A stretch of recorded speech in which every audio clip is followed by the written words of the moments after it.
Hello, Rob here from the Flanagan Homestead. One of my projects I need to get done is taking care of these alder trees. You can probably see a lot of the alders standing here with no top on them. This is not winter storm damage like a lot of stuff you've been seeing lately. It's a disease that it kind of kills the alders in pockets. My neighbor's had it done to him. A forester came out and said you need to take them down and get them out of there. So I have a bunch of these that are starting to rot and they need to come down. And I have a few more over here that are still alive, but you probably can't see it on camera, or not alive, but they're you can see the bark peeling off, and they're getting compromised, and they're going to fall sooner than later. So I need to get them out of here before they fall on someone or something. So that's going to be a project today. I don't know if I'm going to get to it today. I have a lot of other things to do, but it might be one. But I do have a lot that's going to be going on in this area right here, so I do need to take care of this. If you can see here, this is my pond that I have trout in there and people visiting. They can swim and boat, and then there's going to be another RV pad or campsite going right over here. And if I leave these trees that are ready to fall right here, it makes for a bad situation, both physically and financially. Actually, I need to take my excavator up that little road right behind the pond over there. And this one that's right on the side of the road, due to its lack of health, I'll bet as I go by, I could just hit that with the bucket of the excavator and I won't need a chainsaw or anything. It'll probably be coming down. I'm gonna need to move my dad's canoe out of here. I don't want to land the tree on the canoe, but other than that, everything else should be able to handle it fine if the tree falls this way.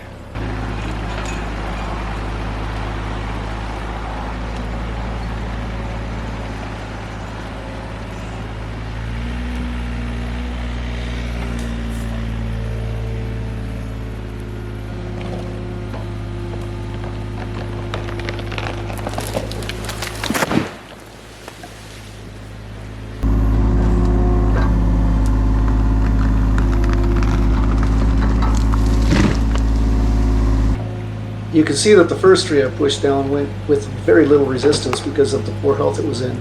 This tree that snapped off also is not going to give much resistance. I just don't have much of an angle on it, but it goes over easily. And then this next tree I'm going to try to push is obviously in much better condition than the other ones. I gave it a couple good hits and it was a lot stronger, and the bark on it, the bark that I stripped off, exposed some pretty healthy wood, so I decided to leave it.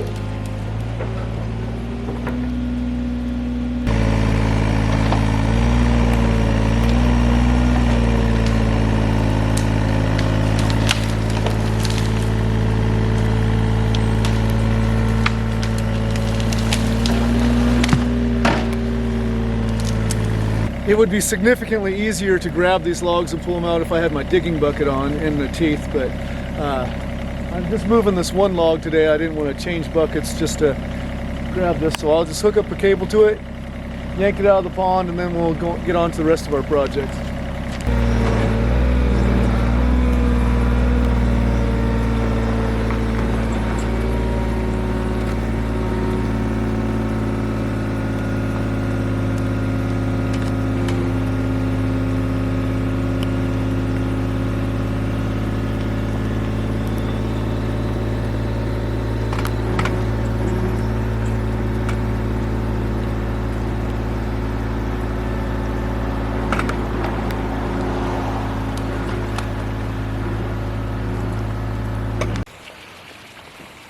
So I've already pushed over the tree that was here, pushed it into the pond, and pulled it out.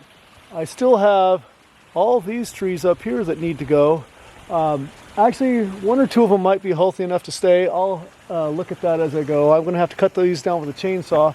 My excavator's not getting across the creek bed there just yet.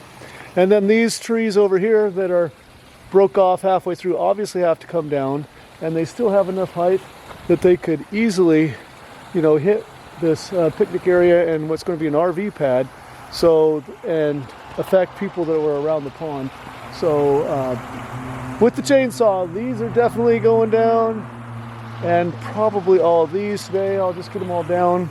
The unfortunate thing is I don't want to be cutting down all my trees. I like to have forests, but if they're all going to die and fall, especially making a hazardous place, we need to cut it. But I do have 100 cedars ordered and 100 Doug fir ordered that I'm going to be planting next month. So I'm going to be filling this back in with the tree that's probably going to survive a little bit better. I must confess I was not a good example of safety in the woods here. You can see by the lean on this tree there's going to be a lot of tension along the grain. In my haste I didn't want to make the proper wedge cut in front. Also I knew I had that road space to step away, and I knew which way it was going to pop if it barber chaired. But I must admit it barber chaired higher than I expected, and this is a poor example. I won't be doing it like that again.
Alright, before we go any farther, let's take a look at the wood.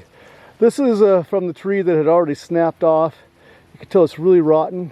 I'm going to try to split all these in a second and see how crisp they'll pop. I'm thinking this won't do it very good. I'm not even sure I'm willing to make these into firewood. This is the tree that had the disease and was dying, but was still the full tree, so obviously it wasn't far along. This wood is definitely firm enough to make good firewood, almost lumber. And here's one that I cut down that was leaning over the pond that was in really good shape, and you can see that's good solid wood. If this is any bigger, you could cut this up into lumber, dimensional lumber, but this one's going to be firewood. Okay, I've got the excavator out to clean up. I'm going to go put the smaller bucket on. I have the muck bucket on right now, but you can see how rotten some of these logs were. They hit the ground and they just flat blew up. Not very long chunks. The ones that were full height seemed to, well, they didn't break off, so that means they were a little bit stronger and they seem to have more solid wood in them. And so they're still one piece. I chose to leave those three for now.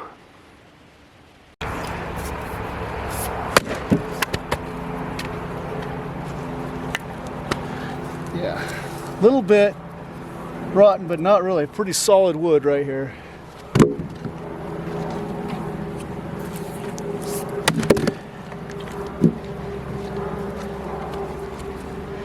This darker area here is pretty solid wood. A lot of this will be good enough for firewood when I dry it out. Some on the outside here, I won't want to sell that to anyone. But I think I will get at least some firewood out of this.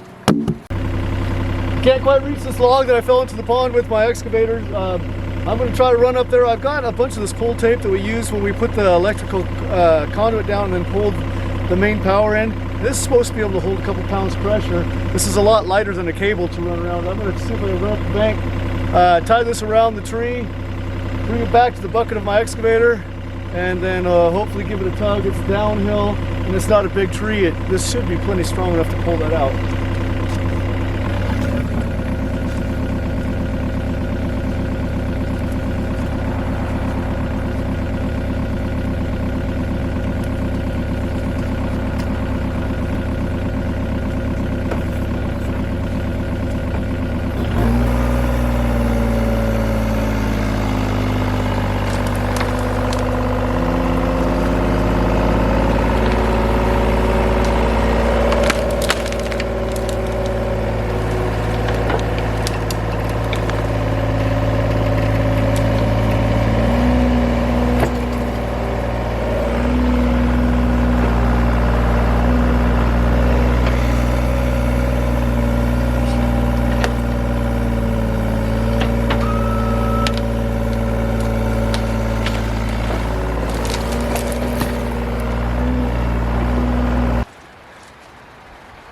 All right, the hazard trees are down and they're stacked up here ready to cut for firewood. Easy where I can get my dump trailer to, load these logs up and take them to my wood processing area.